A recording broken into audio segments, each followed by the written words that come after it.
katurebe ukuntu byagenze ngo inzoka yoshe Eva. Ubu ni umutwe w'amagambo. Turacyari mu itangiriro igice cya 3 ku murongo wa mbere.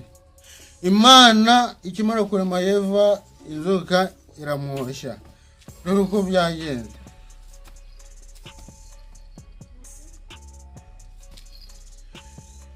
Inzoka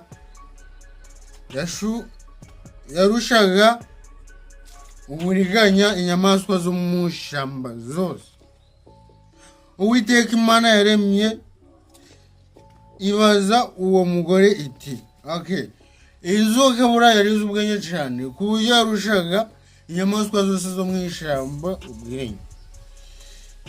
Imana yose inyamaswa yamye zose iyo nzoka yazirushaga ubwenge.